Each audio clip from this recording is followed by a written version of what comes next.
এই যে অনেকে যে বলে আপনারা এখন এসি রুমে বসে থাকে, হাজারো চালান, জিপ চালান, প্রাইভেট কার চালান, আপনারা তো স্যার সুন্দর সুন্দর কথা বলেন।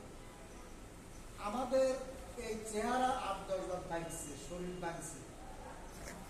সকালবেলা এরকম রোদের মধ্যে বাসা থেকে যে শার্ট প্যান্ট নিয়ে বেরোয়ছি, সকালবেলা চেহারা রাত্রে বাসায় কিন্তু একরকম ছিল না। এটা ফ্রেশ হওয়ার পরে এটা এনার্জি আসতেও কি সময় লাগছে। আমরা শুধুমাত্র নেশাটা ছিল যে আমার বস টার্গেট দিছে পদোন্নতি দরকার, আমার ইনকাম দরকার। তবে যে কাজটা সব কখনো করি না সেটা হচ্ছে কি, এবং আপনারাও করবেন না, সেটা হলো গ্রাহকের সাথে কোনো প্রতারণা করা। তার টাকা নিছেন সঠিকভাবে জমা দেবেন, রিসিপ্ট দিবেন, কাগজপত্র দিবেন। আপনার সাথে যে কর্মীরা কাজ করবে তাদের পাওনাগুলো যথাযথভাবে দেবেন। আল্লাহর অশেষ সহায়তা 32 বছর আজকের দিন পর্যন্ত এমন কোন বস পাইনি আমি যে বস আমার 2 টাকা মারি দিচ্ছে, যে বসের সাথে আমার টক্কর হয়েছে এরকম নেই। আমাদের এমনি তো আপনাদের পাশে বাসটা নেই, জিজ্ঞাসা করেন মাশাআল্লাহ খুব ভালো সম্ভব। কোনদিন আজ পর্যন্ত আপনি বালি পরিমাণে কি হয় কোন প্রকার কোন কর্তব্য আপনি নিজে বানানো জগৎ বাদ। এখন আমি যদি কাজ না করি খালি আমার দিবে, আমি যদি কাজ করি উনি আমার ডাকি দিবে।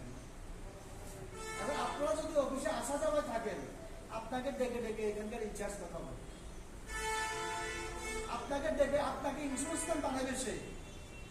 যে ছাত্র স্কুলে রেগুলার যায় তার টিচাররা কি করে, তারা সিলেক্ট করে, তারা ভালোভাবে কি করে পড়া। আগে এক সময় ছিল যে ছাত্রগুলো ভালো তাদেরকে সারা বিনা পয়সা পড়ায়, বিশেষ বিশেষ কোচিং করে। আমরা ইন্স্যুরেন্সে যারা একটু কি দেখছি না, তার গতি ভালো, আগ্রহ ভালো, তারা আমরা কি করি, তার বাড়িতে যাই, তার ঘরে আনি, তার কথা বুঝাই, বিমা বুঝাই, তারা আমরা নিজের মতো করে তৈরি করি। সে 12 টাকা ইনকাম করলে আমার কাছে কি ভালো লাগে। এই জন্য আপনার কি করতে হবে, আপনাকে আসা যাওয়ার মধ্যে কি থাকতে হবে, বসদেরকে বিরক্ত করতে হবে এবং শিখার জন্য একটা আগ্রহ থাকতে হবে যে স্যাররা আজকে এখানে কেন উঠলো, হঠাৎ করে উঠছে।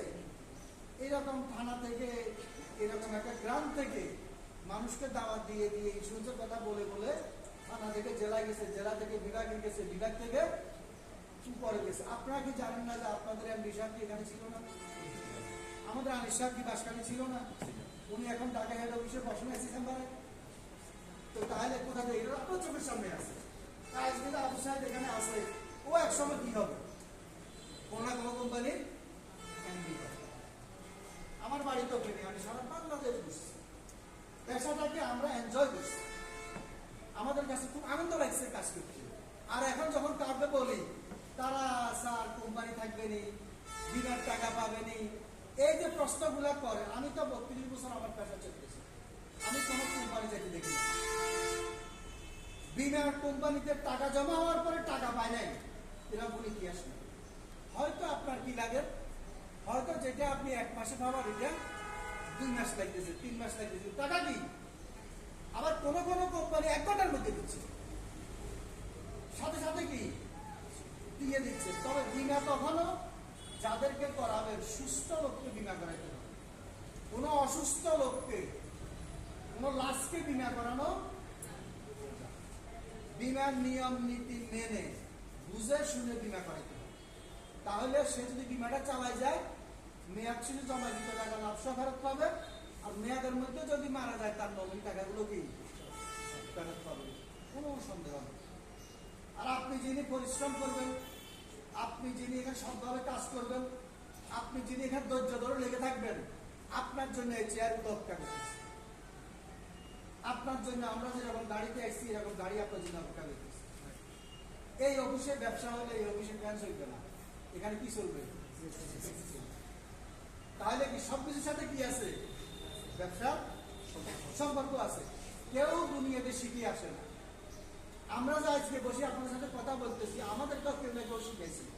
অর্থাৎ আপনারা যারা এখানে আসছেন আপনারা কি শিখতে আসবেন, কিন্তু আপনাকে এই পেশাটা সারা দিন রাত যদি আপনার মনের মধ্যে জপে, আপনার এটা পেশা, আপনার এটা নেশা, আপনি এখানে সবভাবে কাজ করবেন, আপনি এখান থেকে অনেক টাকা ইনকাম করবেন, আপনার এলাকার মানুষকে আপনি বিনা করে কি করবেন, তাদের আর্থিক ঝুঁকির নিশ্চয়তা দিবেন, তাদের পরিবারকে কি সচ্ছল করবেন, এরকম চিন্তা যদি আপনার মধ্যে থাকে, এবং আপনার এলাকার বেকারকে চাকরি দিবেন, এরকম চিন্তা যদি আপনার মধ্যে সবসময় থাকে, তাহলে আপনি ডেফিনেটলি এখানে কি করবেন, ভালো করবেন।